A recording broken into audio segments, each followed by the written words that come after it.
أهلا بكم مشاهدينا الكرام إلى هذه الحلقة الخاصة من ساعة حرة وفيها نجري هذا الحوار مع السيد مسعود البرزاني رئيس إقليم كردستان العراق بعد لقائه الرئيس الأمريكي باراك أوباما ومسؤولين أمريكيين كبار. نتحدث طبعا في هذه الحلقة عن ملفات كثيرة داخلية وخارجية، ونبدأ معك السيد البرزاني. أهلا بك أولا في ساعة حرة لتضعنا في أجواء اللقاء مع الرئيس أوباما ونائبه جو بايدن. ما هو الهاجس الرئيسي الذي طغى على هذا اللقاء؟ أهلا وسهلا. طبعا اللقاء جرى يوم أمس في الوايت هاوس مع الرئيس ونائب الرئيس، وكان لقاء في جو إيجابي، وبالتأكيد تطرقنا إلى كثير من المسائل، لكن المسألة الأساسية هو كيفية الاستمرار في العملية السياسية في العراق ودور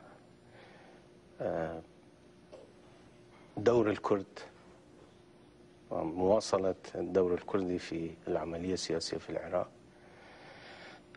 أبدينا وجهة نظرنا وملاحظاتنا حول الوضع الجديد في العراق والتطورات الأخيرة في العراق، استمعنا إلى ملاحظاتهم وآرائهم أيضا. كان مهم جدا أن أسمع مرة أخرى من فخامة الرئيس ومن فخامة نائب الرئيس أن يؤكدوا على التزام الولايات المتحدة بالعراق الديمقراطي الفدرالي التعددي، والتزامهم بكردستان وبالشعب الكردي وما تحقق من منجزات في كردستان. طبعا هذا أنا أعتبره موقف مهم وإيجابي جدا. وبالنسبة للوضع في العراق شرحنا لهم وجهة نظرنا أن العملية السياسية متعثرة، وهناك مشاكل جدية وأزمة حقيقية في العراق. لابد من معالجة الوضع بالتعاون مع بقية القوى السياسية في العراق، لأن الوضع الحالي في العراق ليس الخيار المفضل ولا أي خيار أبدا بأي شكل من الأشكال. نعم، قلت إنه من المهم جدا كان أن تستمع إلى هذا الكلام من الرئيس أوباما ونائبه جو بايدن. هل يعكس ذلك قلقا كان موجودا لديكم حينما أتيتم إلى واشنطن من أن الموقف الأمريكي قد يكون حدث أي تغيير فيه؟ كان مهم جدا بالنسبة لي أن أفهم الموقف الحقيقي للولايات المتحدة الأمريكية، وأن أسمع من الرئيس نفسه ومن نائب الرئيس، سيما بعد انسحاب القوات الأمريكية من العراق. طبعا طرأ وضع جديد في المنطقة، فسمعت ما كنت أتمنى أن أسمعه. هل الانسحاب الأمريكي من العراق أقلقكم؟ هل شعر الكرد في العراق وكأنهم باتوا بلا حماية بلا ظهر؟ في الواقع أنا كنت أتوقع أن تنسحب القوات الأمريكية في يوم ما، وبالنسبة لي كان هذا أمر طبيعي جدا. وفي زيارتي السابقة أيضا سألت الرئيس أوباما هل انسحاب القوات الأمريكية يعني إنهاء الالتزام الأمريكي تجاه العراق أم لا؟ أكد لا، أن الالتزام سيكون أقوى من السابق. بالنسبة لي هو هذا المهم الحقيقة، وإلا بقاء القوات أو انسحاب القوات ليس مهما بدرجة أن يكون هناك التزام ثابت من الولايات المتحدة تجاه العراق الديمقراطي. العراق الديمقراطي فحسب أم أيضا التزام تجاه الكرد؟ طبعا تجاه الكرد أيضا، وهذا ما أكده كلاهما يوم أمس مرة أخرى. وهل تحملون أي نوع من التساؤل عما إذا كان الالتزام الأمريكي تجاه العراق يتناقض أو يتضارب في بعض الجوانب مع الالتزام الأمريكي تجاه الأكراد؟ لا يتناقض، لأنه طالما العراق صاحب هذا الدستور، فكل ما يتعلق بوضع كردستان أيضا سيكون ضمن العراق الفدرالي الديمقراطي التعددي. وهذا الدستور هو الذي يحمي وحدة العراق، ولا أعتقد هناك أي تناقض. أنتم ملتزمون وحدة العراق؟ ملتزمون بوحدة العراق بشرط أن يلتزم العراق أن يحكم العراق من قبل الدستور الحالي. هذا ما ينادي به أيضا من تنتقدونهم. رئيس الوزراء نور المالكي يقول إن ما سبب هذه المشاكل كلها هو التوافقات السياسية التي جاءت أحيانا على حساب الدستور. كل طرف يطالب بتطبيق الدستور. هل هي مفاهيم مختلفة للدستور؟ طبعا يجب أن يحكم العراق بالتوافق وبشراكة حقيقية، والدستور لا يمنع ذلك، لكن هذه الشراكة وهذا التوافق لا يجوز أن يتناقض مع الدستور. نعم. وممكن أن نلجأ إلى جهة محايدة أو إلى المحكمة الاتحادية مثلا لكي نفهم كيف تفسر بنود الدستور. ربما كل طرف يفسر الدستور حسب مزاجه، لكن الدستور واضح. لو تم الالتزام بالدستور لما حدثت أي مشاكل في العراق. تقول أن الالتزام بالدستور هو شرط لالتزامكم وحدة العراق. هل هذا تلويح بأن الخيارات البديلة عن التزام وحدة العراق ستكون قائمة في حال لم تجدوا أي تغيير في سبيل الالتزام بالدستور بمفهومه؟ هو الدستور نفسه يقول الالتزام بهذا الدستور ضمانا للحفاظ على وحدة العراق. نعم. بدون شك لا يمكن أن يبقى العراق موحد إذا عاد العراق إلى الدكتاتورية. الشرط الأساسي لبقاء العراق موحد هو الالتزام بهذا الدستور، والالتزام بهذا الدستور يعني أن يكون هناك حكم ديمقراطي فدرالي تعددي في العراق. هل قلتم للرئيس أوباما أن العراق يتجه إلى دكتاتورية؟ شرحت للرئيس أوباما وجهة نظري حول ومخاوفي من وضع العراق، شرحت له كل التفاصيل. التفاصيل هذه كان الرئيس أوباما على علم بها أم أنه تفاجأ؟ ما رد الفعل الأمريكي؟ هو الحقيقة لا أعرف هل تفاجأ، لا أعتقد أنه هو هذه الحقائق غائبة عن الرئيس أوباما، لكن هو أكد اهتمامه بالعلاقة مع العراق ومع كردستان، وأكد التزامه بالعراق الديمقراطي الفدرالي التعددي والتزامه بكردستان وبالشعب الكردي. نعم. الرئيس أوباما اتصل برئيس الوزراء العراقي نوري المالكي قبل يومين أثناء وجودكم هنا وهنأه بالقمة العربية وأكد التزام واشنطن وحدة العراق.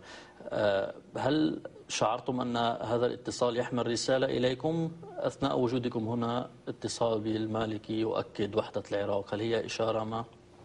لا أعتقد، يعني لماذا الرسالة توجه لي؟ لا، أنا ما أعتبر أنه الرسالة هي لي. ربما لأنكم في عيد النوروز تحدثتم ربما وقبله عن موضوع التلويح بالاستفتاء على تقرير المصير، تحدثتم عن البشرى التي فسرها كثيرون بأنها ستكون إعلان التوجه إلى تقرير المصير أو إلى قيام الدولة الكردية. الهواجس في شأن الانفصال كانت موجودة في الأيام الأخيرة، ولذا ربما تفسر هذه القضايا على أنها رسالة. لا، التصريحات الاستفزازية والمشينة من قبل بعض المسؤولين في بغداد والاستفزازية جدا جعلتني أن أرد عليهم، والرد كان واضح جدا أنه العراق يسير نحو التفرد، نحو الدكتاتورية، هناك أزمة حقيقية، العراق يجب أن يحكم بالشراكة الحقيقية. الشراكة الحقيقية لا تعني أنه يكون عندك وزير في أو عدد من الوزراء في الحكومة. الشراكة يعني الشراكة في اتخاذ القرارات الأساسية والمصيرية والالتزام بالدستور. أنا وضحت الحقائق للشعب الكردي وللشعب العراقي أيضا، ثم قلت سنعمل، أطلب من جميع القوى السياسية، والآن أيضا أطلب من جميع القوى السياسية أن يتداركوا الوضع وأن يجدوا الحلول المناسبة، لأن خيارنا هو إصلاح الوضع، لكن بدون شك الوضع الحالي هو ليس خيارنا. هل تعود من واشنطن بمبادرة جديدة؟ هل كانت ثمة إشارات أمريكية محددة؟ هل تمنوا عليك شيئا ما؟ اليوم صحيفة USA Today تتحدث عن أن الولايات المتحدة طلبت منكم أو تمنت عليكم إعادة ترتيب العلاقات مع بغداد.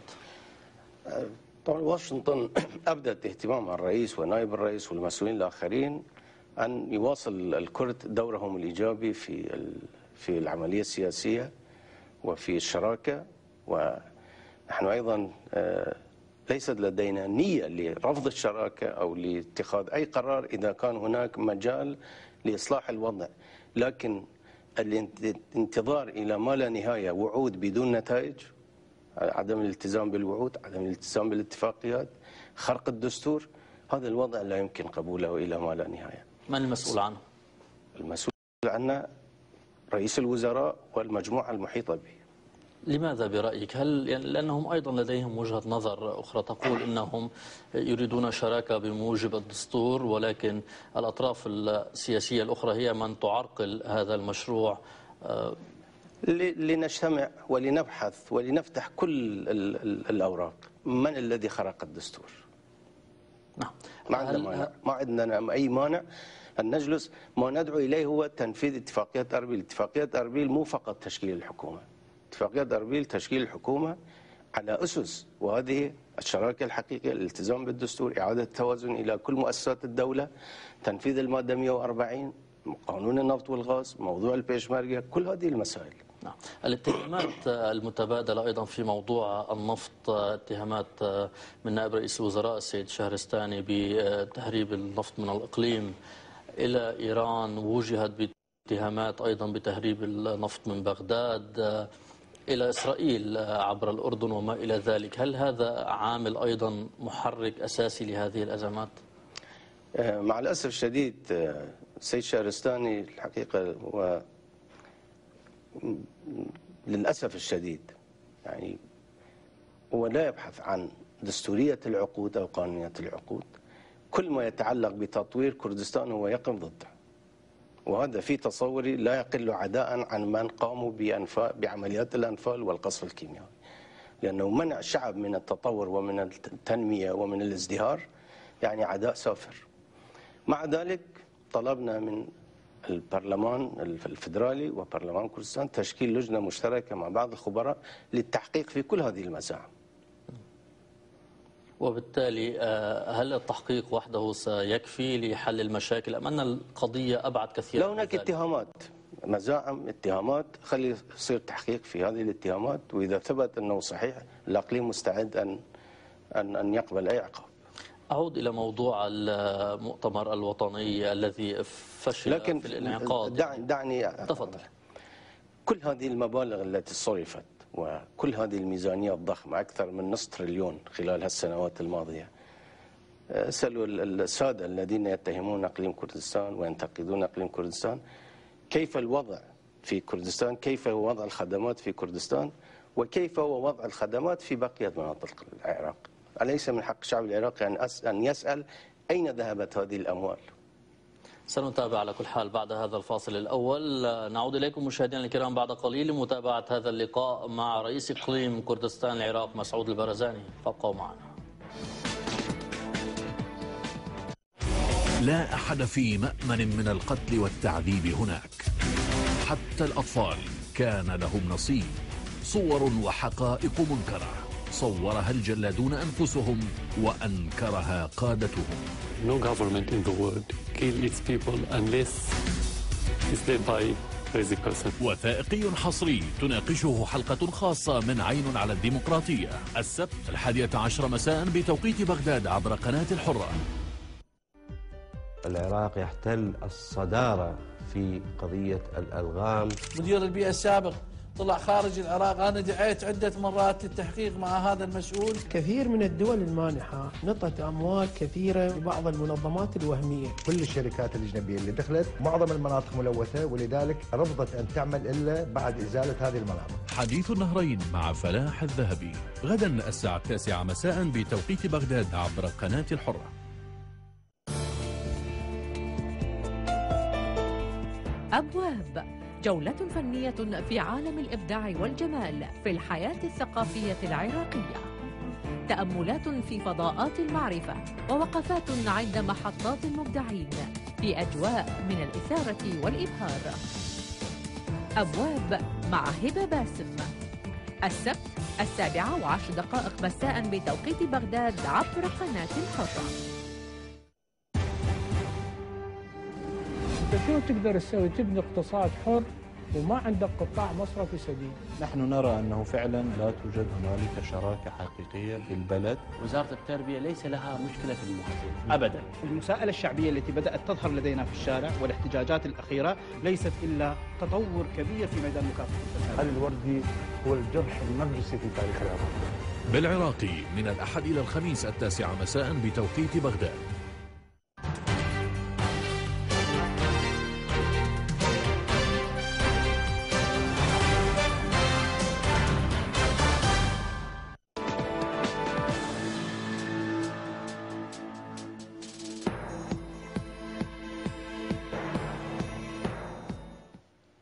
نعود مشاهدينا الكرام إلى هذا الحوار مع السيد مسعود البرزاني رئيس إقليم كردستان العراق. سيد البرزاني، تحدثت عن موضوع أنه يجب أن نجلس جميعا كل القوى السياسية العراقية وتطرح كل المشاكل على الطاولة. هذا الكلام سبق وقيل مرارا. كان هناك محاولة لعقد المؤتمر الوطني ولكن يبدو أنها فشلت أثناء وجودك هنا في واشنطن. هل تتوقع أن تعود بصيغة ما تعيد احتمال انعقاد المؤتمر أو الاجتماع الوطني؟ طبعا عندما أعود سوف استأنف الجهود حثيثة لعقد اجتماع موسع للقوى الوطنية العراقية، القوى السياسية، لبحث كل المسائل وضمن سقف زمني محدد لإصلاح الوضع وتنفيذ ما اتفقنا عليه، ولا يمكن الانتظار إلى ما لا نهاية. فنتمنى أنه نتوصل إلى النتيجة المرجوة، وبعكسه بالتأكيد ستكون هناك مواقف أخرى. المواقف الأخرى، نعود إلى موضوع خيار الاستفتاء وتقرير المصير. هل هو خيار جدي أم مجرد جس نبض وتلويح؟ حقيقة لا جس نبض ولا تهديد ولا ابتزاز. تعبنا من الوعود، 6 سنوات كافية للانتظار. يعني أصبحنا في وضع محرجين أمام شعبنا. إلى متى ننتظر؟ متى يتم تنفيذ ما اتفقنا عليه؟ لذلك إذا لم ينفذ ما اتفقنا عليه وما نص عليه الدستور، بدون شك سنلجأ إلى أبناء شعبنا لكي يتخذوا القرار المناسب. نعم، وهذا القرار المناسب، هل تعتقد أن الشعب الكردي مهيأ أكثر لخيار الانفصال؟ على كل هو يقرر مصيره بنفسه، عندئذ سوف نتخلص من المسؤولية. هو يتخذ قراره ونحن ننفذ ما يقرره الشعب. هل هناك إجماع بين القيادات الكردية تحديدا بينكم وبين السيد الرئيس جلال الطلباني على احتمال على وضع هذا الخيار على الطاولة؟ ليس هناك أي خلاف بين القوى الكردستانية، كلنا متفقون، ولا يستطيع أحد يعارض الرجوع إلى الشعب، لأن المرجع هو الشعب. ماذا يريد الشعب الكردي برأيك؟ إذا استفتي سوف يقول ماذا يريد. والأجواء العامة ما الذي يعني هل ستوجهونه بطبيعة الحال إلى خيار محدد؟ هل مجرد الوصول إلى هذا الخيار سيعني عمليا اليأس من العراق الموحد؟ لا، عدم الالتزام بالدستور يعني ما الذين يخرقون الدستور لا يلتزمون بالدستور، هؤلاء هم الذين يقسمون العراق وليس الكرد.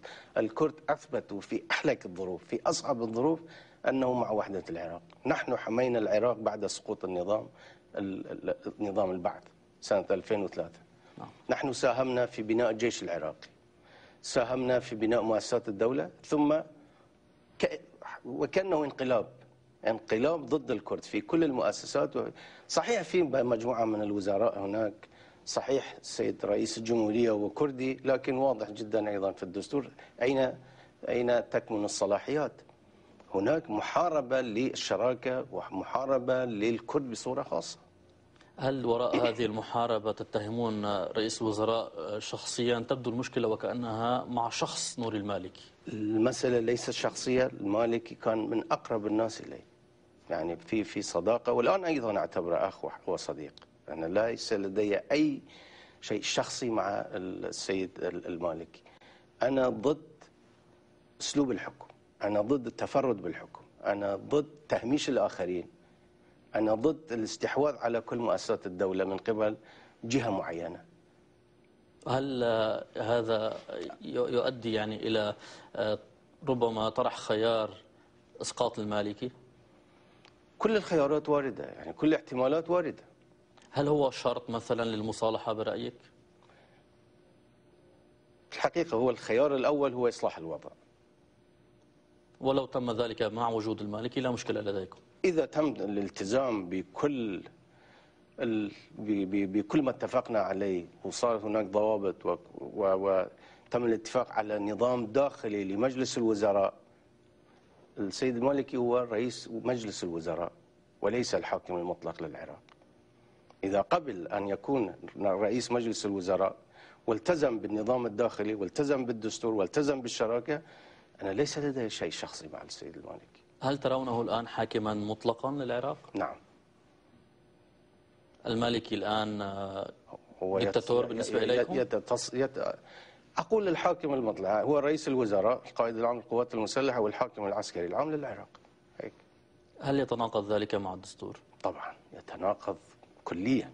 ألم يعطيه صلاحيات كافية؟ وتجاوز صلاحياتهم. على سبيل المثال قادة الفرق يجب أن يعينوا بموافقة مجلس النواب. اسألوا رئيس مجلس النواب وكل أعضاء مجلس النواب أي قائد فرقة عين من خلال البرلمان. ولماذا يبقى رئيس البرلمان في موقعه وتبقون أنتم هو هذا في الشراكة ويبقى الجميع في هذه الشراكة إذا كان رئيس الوزراء بهذه السطوة وهذا التفرد؟ الحقيقة هو عتبي أيضا على الإخوة الآخرين. لماذا سكتوا؟ لماذا سمحوا له أن يوصل الأمور إلى هذه المرحلة؟ عتبكم على الجانب على كل المسؤولين الآخر في مجلس الوزراء، في البرلمان، في الرئاسة، في كل. لأن الحكومة هي حكومة ائتلاف، حكومة ائتلافية، حكومة شراكة، وليست حكومة شخص واحد. كل الأوامر وكل التعليمات تصدر من مكتب القائد العام، وهذا شيء واضح. حينما هل واجهتموه بذلك شخصيا في لقاءاتكم؟ واجهناه مرات ومرات ومرات. ماذا يقول؟ كل مرة يعطي وعد أنه أنفذ ولم ينفذ. هل يقر بما تقولونه أم أنه لديه وجهة نظر أخرى؟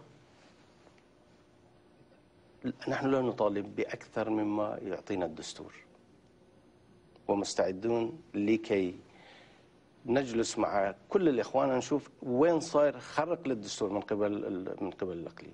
إذا فعلا صاير خرق نحن مستعدون نتراجع ونصحح الخلل. في كل اللقاءات سواء مباشرة أو بين الوفود أو مع الممثلين هناك وعود بتنفيذ ما اتفقنا عليه في أربيل، المادة 140، موضوع البيشمركة، قانون النفط والغاز، الشراكة وإلى آخره، ولكن النتيجة بعد فترة نشوف وكأن شيئا لم يكن. ثم هناك ثقافة خطيرة جدا، ثقافة العودة إلى التكلم بلغة المدفع والطائرة والدبابة. أنا ضد هذه الثقافة، أنا لست ضد شخص معين. هل فهمتم من أي تصريحات تلويحا بعمل؟ لا أريد أن أدخل في التفاصيل، لكن نعم لدي معلومات أكيدة أنه هذه الثقافة الآن اللي تعود إلى بعض المحافل في بغداد. أنت ألمحت سيد رئيس في كلمة النيروز إلى طائرات الأف 16 وأنهم يريدونها لضرب الأكراد مجددا. ما خلفية هذا التصريح؟ نعم، في لقاء رسمي جرى هكذا حديث، وفي ذلك اللقاء واللي على مستوى عالي مع قادة الفرق والقادة العسكريين قيل أنه يجب أن ننتظر إلى أن تصل طائرات F-16 لأنها تسهل مهمتنا لدفع الكرد إلى ما وراء صلاح الدين وأربيل. هذه الثقافة كنا نتصور أنه انتهت، كلنا إخوان وشركاء ونبني عراق جديد، لكن إذا هناك عقلية تفكر في استخدام طائرات F-16 بالنسبة لنا لا تختلف عن ميك 23 وميك 25 وميراج F1 وسوخوي 24، هي نفس الشيء. هذا كلام كلها تقتل وتدمر. هذا كلام لكننا لم نستسلم. إلى المالكي قال هذا الكلام؟ على كل قيل هذا الكلام وأنا أعرف من قاله، لكن اعفيني لا أستطيع أن أدخل في تفاصيل أكثر في الوقت الحاضر. قلت إن ما يحصل هو انقلاب على الكرد في العراق. هل هو انقلاب بإرادة كاملة ممن يقومون به أم أنه ممنهج، أم أنه سياسة ربما أدت إلى ذلك من دون قصد؟ لا برنامج هو ممنهج. الجيش العراقي عندما تم بناء إعادة الجيش العراقي كل الأطراف تحفظت. 3 ألوية الأولى للجيش العراقي تم تشكيلها من البيشمركة. بعد ما استقرت الأمور وتوسعت الوحدات العسكرية جرت محاربة حقيقية للكرد، لانضباط الكرد، نقلهم، فصلهم. يعني الآن الحقيقة أصبح الكرد غرباء في الجيش اللي بني على أكتافهم. ثم هناك تصريحات مستفزة ومهينة للكرد أنه الأكراد يعتاشون على خيرات الجنوب. العراق بني بخيرات الكرد، كيف الكرد يعتاشون على خيرات الجنوب؟ يعني هناك بعض التصريحات التي تقول أيضا في المقابل أنكم ساهمتم في استفزاز المالكي. قضية السيد طارق الهاشمي نائب رئيس الجمهورية واحدة من هذه الاستفزازات، أنكم استقبلتموه وحميتموه وهو مطلوب إلى القضاء، وثم أثناء وجودك هنا في واشنطن السيد الهاشمي غادر إلى قطر. يعني هذه جزء من ما يقولون أنكم تتحملون مسؤولية فيه. أنا لا أتحمل أي مسؤولية، وهي ليست مشكلتي على الإطلاق. السيد الهاشمي لا يزال نائب رئيس الجمهورية، وجاء إلى كردستان بدعوة من رئيس الجمهورية، وإذا كان متهم لماذا سمح له بمغادرة بغداد؟ السيد المالكي يقول لديه ملفات منذ 3-4 سنوات حسب ما فهمت، أنه هو متورط مع الإرهابيين. لماذا سكت؟ لماذا سكت عن هذه الجرائم إذا كان سكت؟ بعدين قبل أيام قتل شخص تحت التعذيب. الاعترافات التي تنتزع بالتعذيب من المواطنين لا قيمة لها، وبكل بساطة وبكل سهولة متهم مدان يتحول إلى إنسان، يصبح إنسان بريء، وإنسان بريء يتحول ويصبح إنسان مدان ومتهم. أنا لم أعد أثق باستقلالية القضاء ولا بنزاهة القضاء. فقدان الثقة بالمالكي وبالقضاء. فالسيد الهاشمي هو جليد مقاولة رئيس الجمهورية. الكل يحافظون على الدستور وعلى القضاء والقانون، فقط مهمة اعتقال الهاشمي هو علي اللي هي مو مشكلتي. ليش ما اعتقلوه؟ ليش ما اعتقلوه؟ هم في بغداد. لذلك هو حر ونائب رئيس الجمهورية. أنا اقترحت حتى الكل نخرج من هذا الإحراج، أنه الرئاسات الثلاث تجتمع، خلي تقرر يعني كيف يتم التعامل مع هذا الموضوع. نعم. هو ليس قضائي فقط، الحقيقة هو سياسي وقضائي. الجانب القضائي يترك للقضاء على علاته، والجانب السياسي خلي يتخذ بقرار سياسي من قبل قيادة الرئاسات الثلاث زائدا رئيس القائمة العراقية. يتخذوا قرار بحقه، يعتقلوا، يسافروا إلى خارج العراق، يبقى في أقليم كردستان. هي مو مشكلتي، ولن أقبل أن تسجل عليه أنه هذه المشكلة هي مشكلة الأقليم ومشكلة مسعود البارزاني. هل طرح عليك ونسب يعني إليك كلام أن مفادين من المالكي طرحوا تسهيل مغادرة الهاشمي؟ نعم، وهذا أنا اعتبرته إهانة الحقيقة. ماذا الذي حصل تحديدا؟ وارسل خبر أنه يسهلون مهمته يطلع إلى تركيا ويروح. ليش؟ احنا مو مهربين. إذا هو متهم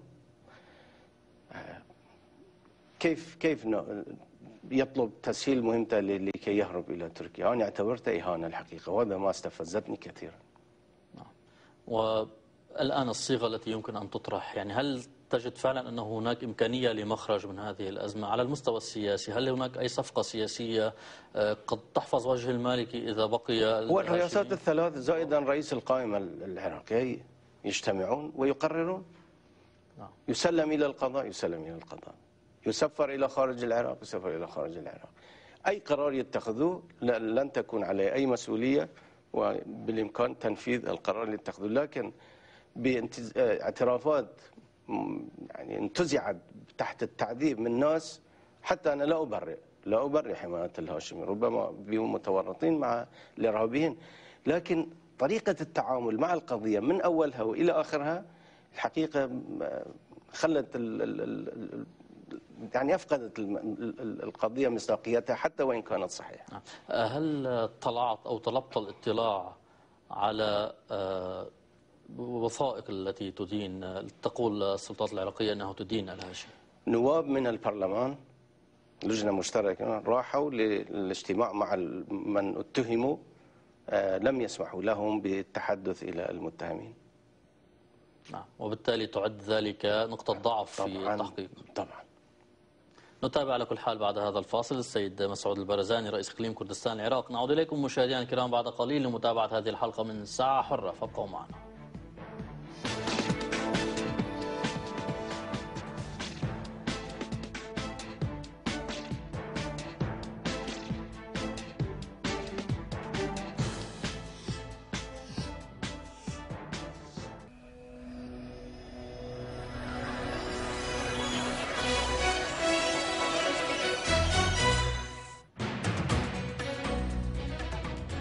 أخبار منتصف الساعة من جديد، أهلا بكم.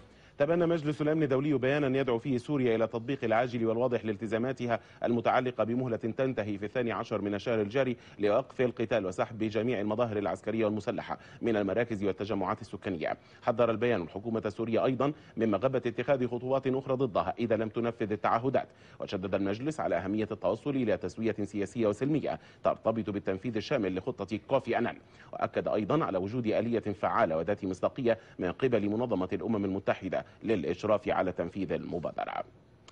ومن جهته رحب مبعوث الأمم المتحدة والجامعة العربية أنام بموافقة مجلس الأمن على البيان، مشددا على ضرورة مشاركة جميع الأطراف في سوريا في تطبيق خطة السلام وإنهاء أعمال العنف. كما طالب أنان الذي وجه حديثه عبر دائرة الفيديو المغلقة للجمعية العامة للأمم المتحدة طالب القوات السورية والمعارضة المسلحة بوقف جميع أعمال العنف بحلول 6 بالتوقيت المحلي بتوقيت سوريا من صباح 12 من الشهر الجاري.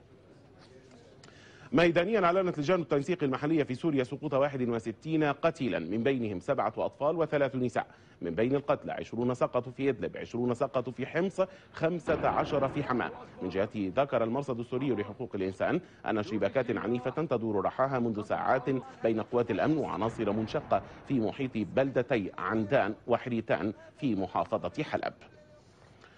تقدم خيرت الشاطر مرشح جماعة الإخوان المسلمين في مصر في انتخابات الرئاسة بأوراق ترشحه للجنة الانتخابات اليوم. من جهة أخرى قالت وكالة أنباء الشرق الأوسط إن مصلحة الهجرة والجوازات المصرية قدمت للجنة العليا للانتخابات بيانا يفيد بأن والدة حازم أبو اسماعيل المرشح الإسلامي المستقل تحمل بالفعل جواز سفر أمريكيا، لكن مسؤولي حملة أبو اسماعيل أكدوا زيف ما تناقلته وسائل الإعلام عن ازدواج جنسيتها. أعلن عمر رمضان المسؤول في الجيش الليبي توقف القتال بين الميليشيات المتناحرة في بلدة زوارة، وذلك بعد نشر فرقة من الجيش في البلدة منذ ليلة الأمس. وقال عمار إن لديه أوامر محددة باستخدام القوة في حال مخالفة أي جانب لوقف إطلاق النار، وأكد أن الأمور على ما يرام حتى الآن. رفض رئيس الوزراء التركي رجب طيب أردوغان اقتراح إيران بعقد المحادثات حول برنامجها النووي مع الدول الست في دمشق أو بغداد بدلا من اسطنبول. وقال أردوغان في مؤتمر صحفي إن الاقتراح هو إهدار للوقت ولن يحدث لأن الدول الأخرى لن تقبل به، متهما طهران بما وصفه بالمراوغة. تحياتي جميعا في غرفة الأخبار، السلام عليكم.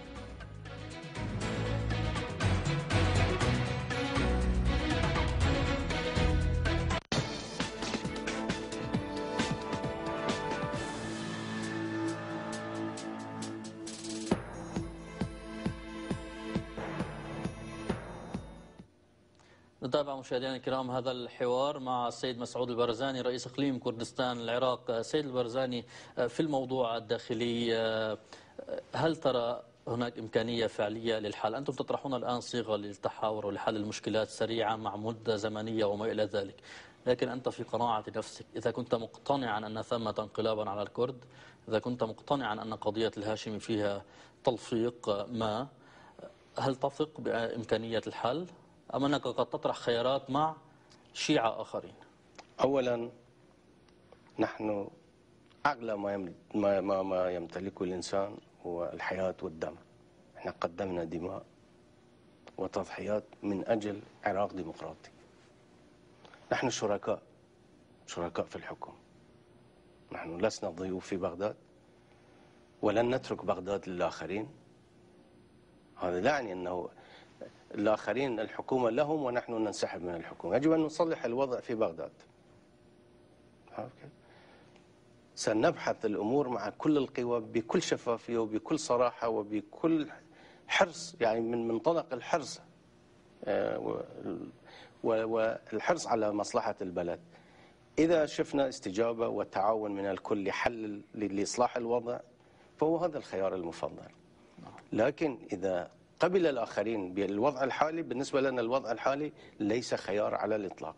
كما قلت سأعود إلى الشعب لكي يتخذ قرار. أنا واضح وصريح في موقفي. حتى لو كان هناك وجهة نظر أخرى مثلا للسيد جلال طلباني الرئيس العراقي بأنه قد يتمنى عليكم تمديد المهلة الزمنية إذا ما وضعتم على كل شيء سنقوم به بالتفاهم، ولا نتقاطع مع السيد رئيس الجمهورية. لكن الشعب هو مرجعه ومرجعي أيضا. نعم. وبالتالي خيار الاستفتاء قد نشهده قريبا؟ هو آخر الخيارات. إذا يئسنا من الإجراءات الأخرى، إذا يئسنا من النتائج، سنلجأ إلى الاستفتاء. لا، ليس هناك خيار آخر، لأن الشعب الكردي لم يعد يقبل منا هذا الوضع. نعم. يعني 6 سنوات من الانتظار لتنفيذ الوعود، ألا تكفي هذه الفترة للتنفيذ؟ حتى للبدء بالتنفيذ، حتى لو لم تنفذ كلها، حتى البدء بالتنفيذ ماكو. نعم. فمن حق الشعب الكردي أن ينتفض ضدنا الحقيقة في النتيجة. هل أنتم خائفون من ربيع كردي ضدكم؟ إذا سكتنا على هذا الوضع، يعني 6 سنوات في مسائل مهمة، في مسألة المادة 140، في موضوع البيشمركة، في موضوع النفط والغاز، في كثير، في موضوع الجيش. لماذا سكتتم 6 سنوات؟ احنا تصورنا، طبعا كانت هناك لقاءات ووعود، تأتي مناسبات، صارت انتخابات في بغداد، انتخابات فيها، لكي نعطي فرصة هذه المرة أيضا. شفنا تجمعها كلها صارت 6 سنوات. صارت 6 سنوات وصار هناك ربيع عربي، وبالتالي تستغلون الآن الربيع العربي بين مزدوجين لتصاعدوا في هذا الموضوع ولتضعوا خيار. وما علاقة الربيع العربي بوضعنا الحقيقة؟ شوف، ربما انعكس أولا الربيع الأصلي هو صار بالعراق سنة 91. نعم. طيب، سأعود إلى موضوع التحالفات. أنتم حلفاء من الآن في العراق؟ نحن حلفاء كل العراقيين، نحن حلفاء كل من يؤمن بالديمقراطية، من الشيعة ومن السنة ومن الكرد. في خطاب أو في بيان النوروز سيد الرئيس تحدثت عن أنكم ستبقون حلفاء تاريخيين للشيعة، وأنكم لن تتخلوا عن هذا الحلف، لأنه حلف نضلتم معا ضد دكتاتورية صدام حسين وما إلى ذلك، ولكنكم قلتم ولكن ليس الشيعة المتفردين بالسلطة والمتشبثين بها، قلتم أنكم حلفاء السادة الحكيم والصدر سيد محمد باقر الحكيم والسيد محمد صادق الصدر، وبالتالي محمد باقر الصدر. يعني هل تشيرون الآن إلى احتمال تغيير تحالفاتكم الشيعية في العراق؟ بالفترة الأخيرة ارتفعت أصوات وكأنه موقفنا أصبح معادل للشيعة. وهذا ظلم كبير. أنا الآن أيضا أؤكد أنه إحنا حلفاء مع الشيعة، شركاء في المظلومية، لنا علاقات تاريخية مشتركة، لا يمكن التفريط بهذه العلاقة. قلت الشيعة اللي عرفناهم وقفوا معنا في في في في في أحلك الظروف. الشيعة اللي من أتباع السيد الحكيم، من أتباع الشهيدين الصدرين، أنا لم أقل المجلس الأعلى أو التيار الصدري. نعم. قلت هؤلاء وقفوا معنا، نحن مع هؤلاء الشيعة، نحن مع الشيعة الذين وقفوا معنا ونقف معهم، نحن في خندق واحد. لكن ليس الشيعة فقط، إذا الكردي، إذا السني، إذا الشيعي يستفرد بالسلطة ويستحوذ على مؤسسات الدولة سنقف ضده بدون شك. هل يفهم من تصريحك أن هناك تلويحا للمالكي بعزله على المستوى السياسي وجعله في دائرته فقط، وأنكم قد تتحالفون مع الشيعة الآخرين مع السنة العرب، وبالتالي ستشكلون الغالبية الكافية لإطاحته؟ على كل أنا أحترم وأقدر تضحيات حزب الدعوة، وأنا مطلع وأعرف ماذا قدم هذا الحزب، الشهداء، والآن سابقا والآن وفي المستقبل أبقى أحترم هذا الحزب وتضحيات هذا الحزب وقادة هذا الحزب. هذا لا يعني أنه نحن في موقف لا سمح الله معادل لحزب الدعوة أبدا. حزب الدعوة أيضا أعتبره حليف. أنا أقول الآن في انحراف في المسيرة السياسية، في المسيرة الديمقراطية، هناك استحواذ على السلطة من قبل مجموعة معينة، تفرد بالحكم. هيا إخوان، هل تأتون لكي نصحح المسيرة ونصلح الوضع أم لا؟ إذا استجابوا فبها وأهلا وسهلا وخير إن شاء الله. أما إذا سكتوا فالعراق فعلا يتجه نحو الكارثة بهذا الوضع الحالي.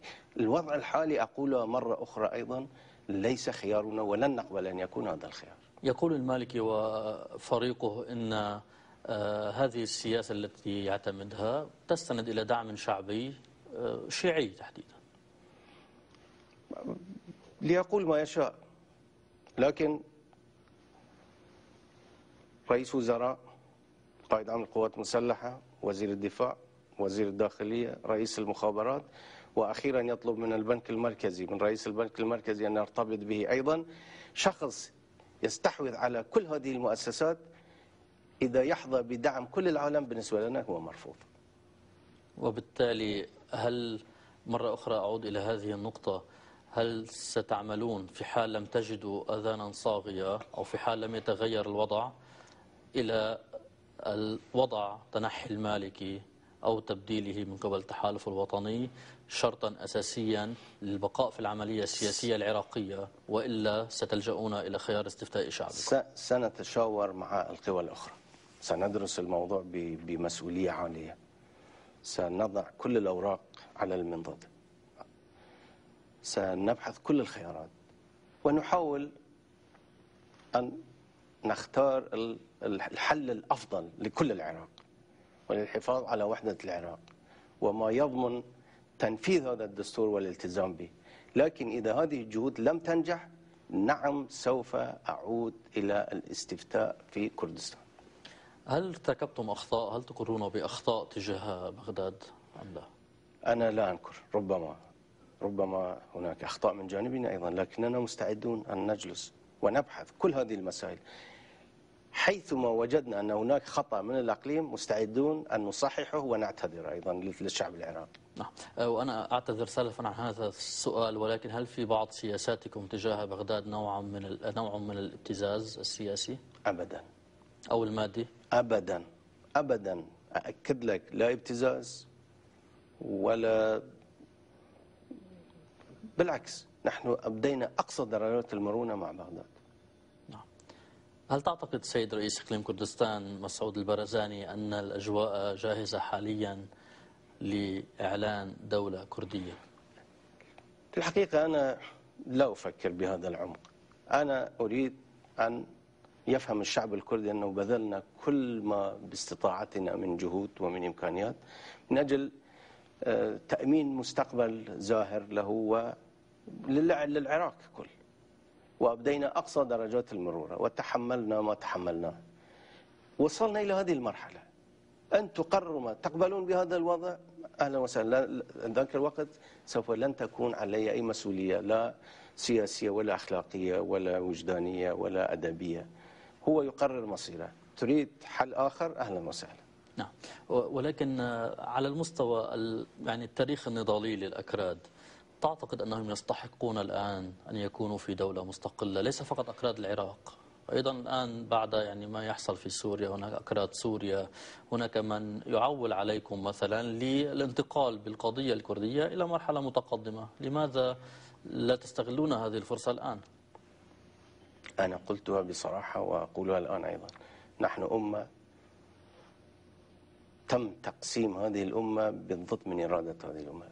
نحن لم نستفتى هل نريد دولة مستقلة، هل نريد أن ننضم إلى هذه الدولة أو تلك، وإنما فرض علينا هذا التقسيم، ونحن نعرف تبعات هذا التقسيم وتعقيدات هذا التقسيم.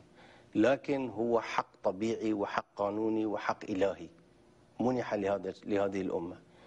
أنا مع حق تقرير المصير لهذه الأمة، وأنا مع دولة مستقلة لهذه الأمة، لكن بدون اللجوء إلى العنف، بالحوار وفي الوقت المناسب وبالتفاهم مع الأمم التي نتعايش معها. الوقت المناسب حينما تتحدث عنه تقصد الأجواء الإقليمية، إيران وتركيا وسوريا؟ الوقت المناسب هو أن لا يكون هناك بالعنف، يكون بالتفاهم مثل ما حصل في تشيكوسلوفاكيا. وهل ثمة احتمال لدولة كردية بلا عنف؟ والله في احتمال، لأنه رأينا تطورات بالسنوات الأخيرة لو كنا نفكر بها قبل 20-30 سنة يمكن لا أحد كان يتصور أنه هذا سيحصل. نعم، الدنيا تتغير. نعم، سنتابع على كل حال في الجزء الأخير بعد هذا الفاصل الأخير. نعود إليكم مشاهدينا الكرام بعد قليل، ابقوا معنا.